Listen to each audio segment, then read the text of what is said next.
હું છું ડૉક્ટર પ્રકાશ રાઠોડ. હાલમાં બીએપીએસ શાસ્ત્રીજી મહારાજ હોસ્પિટલ અટલાદરા વડોદરા ખાતે કન્સલ્ટન્ટ લેપ્રોસ્કોપિક જનરલ અને ગેસ્ટ્રોઇન્ટેસ્ટિનલ સર્જન તરીકે કાર્યરત છું.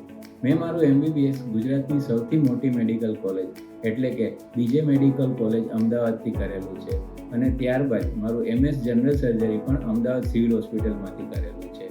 મારા આ 3 વર્ષના ટ્રેનિંગ પીરિયડ દરમિયાન અમદાવાદ સિવિલ હોસ્પિટલમાં ઘણી બધી મેજર તથા માઇનર સર્જરીઓ અને ઓપન તથા લેપ્રોસ્કોપિક સર્જરી કરવાનો બહોળો અનુભવ મળેલો છે અને ત્યારબાદ મેં મારી જીઆઈ સર્જરી એટલે કે ગેસ્ટ્રોઇન્ટેસ્ટિનલ સર્જરી માટેની ખાસ તાલીમ દિલ્હીની સર ગંગારામ હોસ્પિટલમાંથી લીધેલી છે અને છેલ્લા 10 વર્ષથી હું જનરલ અને લેપ્રોસ્કોપિક સર્જન તરીકે પ્રેક્ટિસ કરું છું.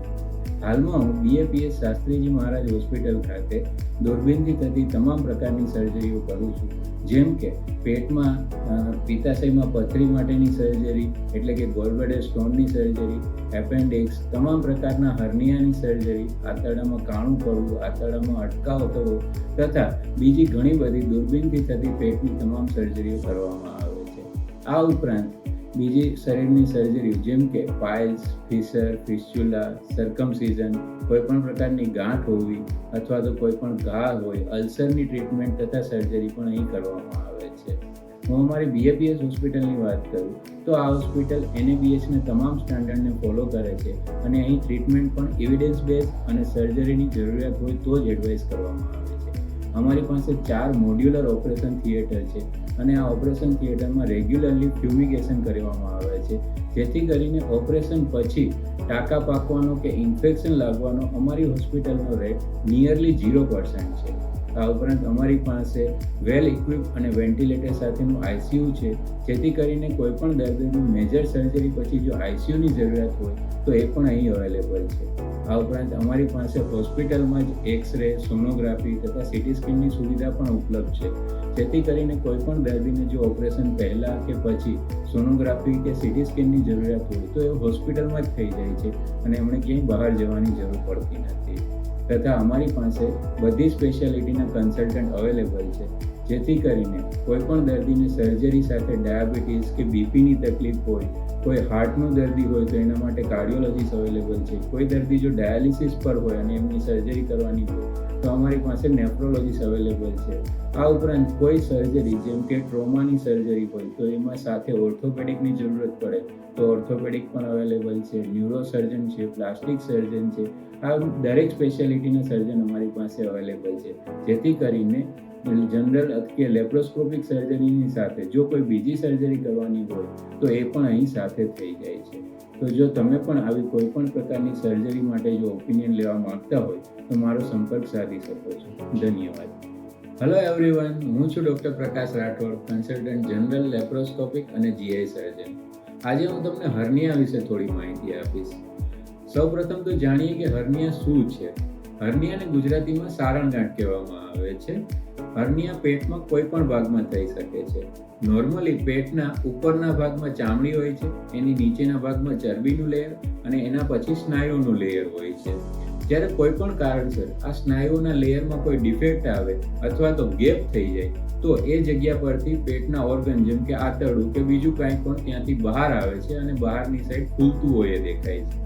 જ્યારે પણ આપણે કોઈ હેવી વર્ક કરીએ, ભારે વજન ઉપાડીએ, વારંવાર ખાંસી આવતી હોય, ટોયલેટમાં જોર કરવું પડે કે પેશાબમાં જોર કરવું પડે, આવી કન્ડિશનમાં ત્યાંથી બહાર કંઈક ખુલતું હોય એવું દેખાય છે અને પછી જ્યારે આપણે આરામ કરીએ ત્યારે પાછું એ અંદર જતું રહે છે. એટલે કે સારણ ગાંઠમાં કોઈ એકચ્યુઅલી ગાંઠ હોતી નથી, પણ અંદરનું નોર્મલ ઓર્ગન જ બહાર આવી અને ખુલતું હોય એવું દેખાય છે અને આરામ કરવાથી ફરી અંદર જતું રહેતું હોય છે. આ હર્નિયા કોઈને પણ થઈ શકે છે, નાના બાળકોથી લઈ અને મોટા વૃદ્ધ સુધીમાં કોઈને પણ થઈ શકે.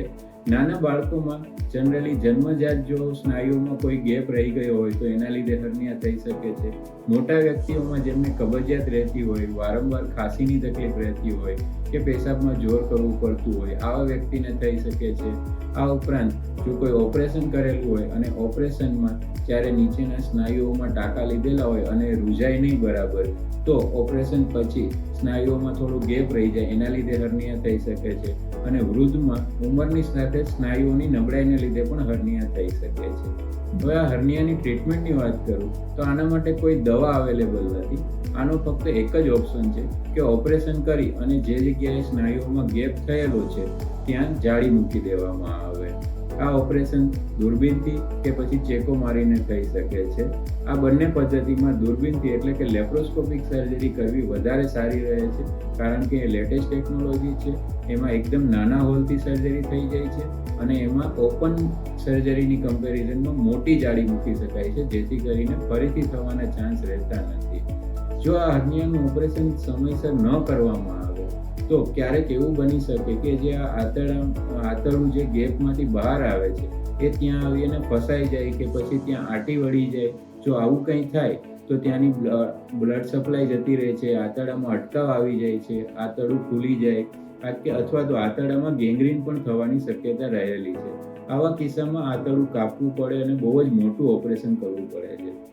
તો જો આવું કંઈ ન થવા દેવું હોય તો સમયસર હર્નિયાનું ઓપરેશન કરી દેવું જોઈએ. કારણ કે આવું ક્યારે થશે એવું કોઈ પણ પ્રેડિક્ટ કરી શકતું નથી અને આવું કોઈને પણ થઈ શકે છે. નાના હર્નિયામાં પણ આવું થઈ શકે છે અને મોટામાં પણ થઈ શકે છે. આથી જ આવા હર્નિયાને સમયસર ટ્રીટમેન્ટ કરી દેવી જોઈએ. તો જો આપ પણ આપના હર્નિયા માટે ઓપિનિયન લેવા માંગતા હોય તો આપ મારો સંપર્ક સાધી શકો છો. ધન્યવાદ.